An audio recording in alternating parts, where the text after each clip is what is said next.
Oke. Dah on nih. Aduh cakap ya. Kita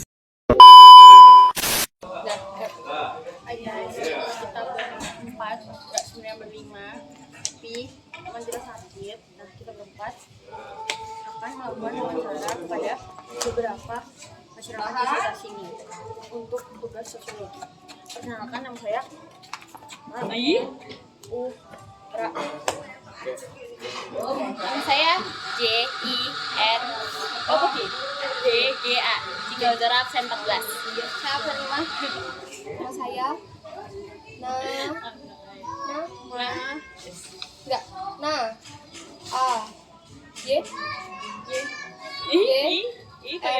saya Burairan adalah absen 7.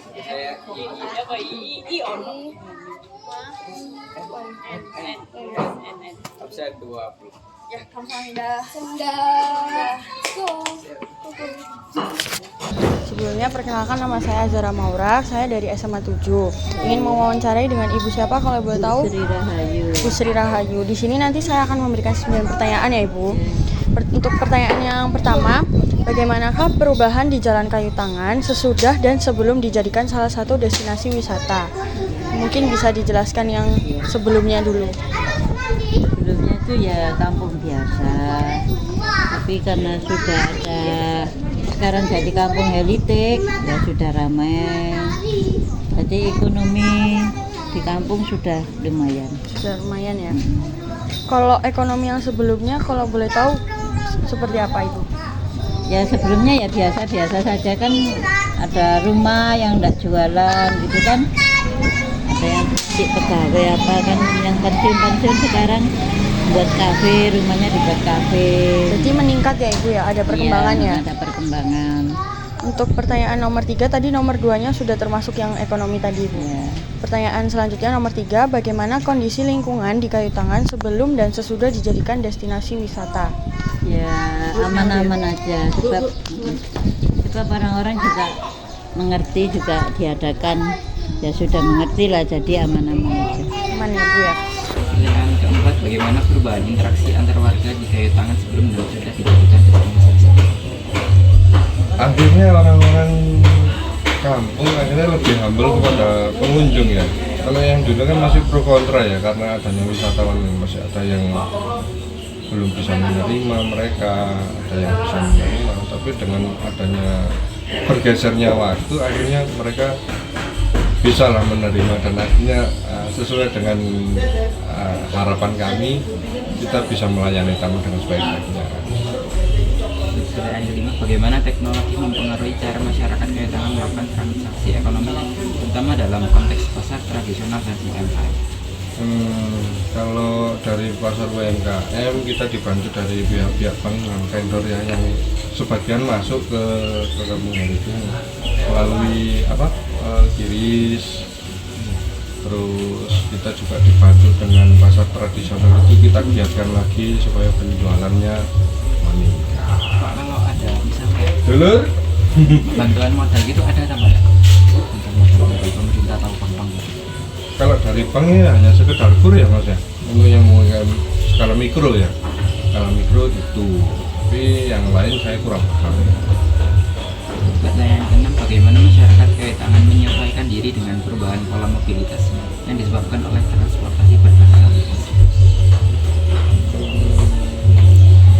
Untuk yang muda-muda masih bisa mengikuti ya Mas. Untuk yang tua mungkin belum bisa mengikuti. Katakan mobilitas aplikasi kan masih terbatas ya Mas, di skala usia 5 bulan ke atas. Kami nggak Pak di sini GoFood sih lumayan Mas di sini, GoFood lumayan. Cuman ya itu kebanyakan kan warganya juga udah berjualan ya, jadi jarang yang masuk. Soalnya tetangga udah jual, tinggal makan ya pesen tetangga. Misalkan kadang kan Kayu Tangan sini kan kalau Sabtu atau Minggu itu macet, jadi ngaruh nggak? Malah sini ke tempat yang lain aja. Untuk saya pribadi biasa aja dengan macet, karena saya jarang keluar juga. Untuk yang lain mungkin kurang tahu ya. Karena di sini kan banyak jalan tembusan ya. Kita bisa lewat alun sama di depan macet, kita bisa lewat alun, kita bisa lewat Semeru, via Mangkok sana kan juga pintu masuk juga kan. Kita juga bisa lewat Jalan Arjuna depan Masjid Kota Jasmine 8, kita juga bisa lewat. Nggak ada masalah sebetulnya. Malah orang yang masuk ke sini itu yang masalah.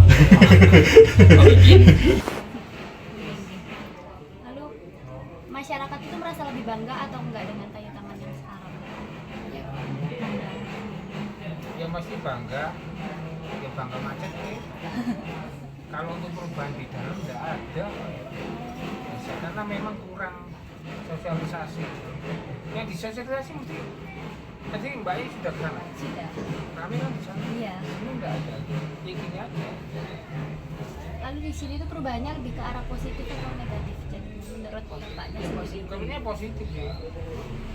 Ya cuma itu Mbak. Soalnya yang datang kan dari mancanegara banyak. Turis. takutnya kan turisnya pakaiannya mini-mini gitu jadi agak Lek itu kan memang ada sendiri-sendiri ya. Jadi ini ya sudah tahu kan. nggak biasa aja ya. Berdasarkan jawaban narasumber 3, karena narasumber 3 ini tidak ingin divideokan, jadi di sini saya akan menjelaskan kembali penjelasan yang sudah dijawab oleh narasumber 3. Untuk jawaban pertanyaan pertama sendiri, bagaimana perubahan jalan Kaliutangan sesudah dan sebelum dijadikan destinasi wisata, ini menurut narasumber 3 dari segi budaya ini tentu ada perubahan. Yang dulunya heritage ini sepi-sepi aja, maksudnya kayak kurang dilihat oleh masyarakat dari luar negeri. Sekarang sudah mulai ada masyarakat dari luar negeri yang masuk ke kampung heritage sendiri. Untuk jawaban pertanyaan nomor 2, bagaimana ekonomi masyarakat Kaliutangan sebelum dan sesudah dijadikan destinasi wisata sendiri, menurut jawaban narasumber 3 ini jawabannya itu adalah mengalami peningkatan. Yang sebelumnya hanya beberapa rumah-rumah saja yang menjalankan usaha. Nah, di sini setelah dibangunnya heritage ini mulai banyak warga-warga yang melakukan penjualan, dan di situ juga membantu ekonomi para masyarakat itu sendiri. Untuk pertanyaan ketiga, bagaimana kondisi lingkungan di Kaliutangan sebelum dan sesudah dijadikan destinasi wisata? Kondisi lingkungannya sendiri ini tetap sama, sebetulnya tetap sama, cuman yang menjadi perbedaan adalah adanya ya itu tadi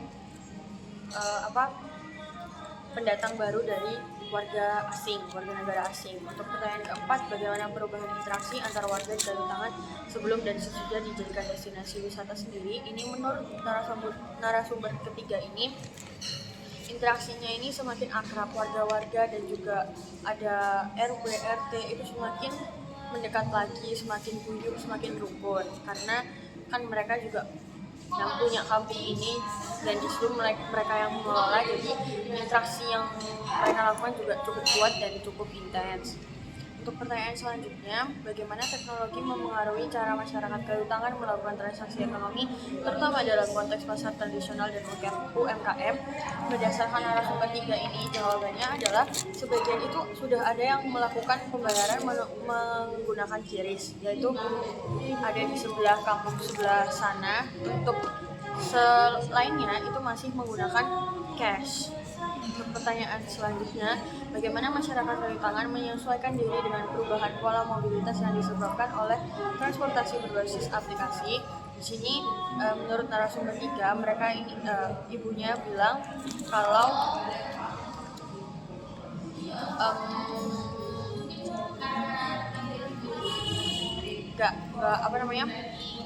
nggak terlalu terpengaruh, karena juga daerah tempat tinggal narasumber 3 ini itu jalanannya itu kecil, jadi nggak yang gimana-gimana.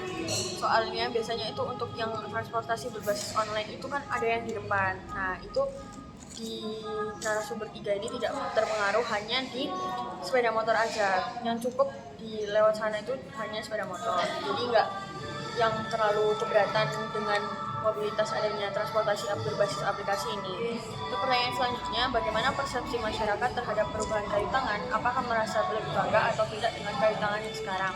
Menurut jawaban narasumber 3 ini, narasumber 3 mengatakan bahwa sangat bangga karena kini kampungnya ini dapat dikenal oleh berbagai wisatawan dari berbagai mancanegara. Contohnya seperti ada Korea, Terus ada Inggris juga datang ke wisata heritage ini untuk berkunjung. Terus untuk selanjutnya pertanyaan nomor 8, apakah ada ancaman perubahan terhadap budaya lokal setelah perubahan yang terjadi di Kayu Tangan? Menurut narasumber 3 ini, tidak ada ancaman perubahan terhadap budaya lokal setelah apa yang terjadi di Kampung Heritage ini. Untuk pertanyaan terakhir, apakah dampak perubahan kondisi sosial di wilayah Kayu Tangan cenderung lebih positif atau negatif? Menurut narasumber 3 ini, ada sisi negatif dan ada sisi positifnya. Untuk sisi positifnya sendiri adalah Kampung Heritage yang sudah dikenal berbagai mancanegara, dikenal berbagai orang. Untuk sisi negatifnya sendiri, karena adanya wisatawan dari negara asing, mungkin pakaiannya itu kurang sopan dan itu dapat dilihat oleh anak-anak, dan juga beberapa kalangan itu ada yang menggunakan inian, jadi itu kurang enak lah dipandang untuk anak-anak yang tinggal di sekitaran situ. Itulah jawaban rangkuman dari narasumber 3.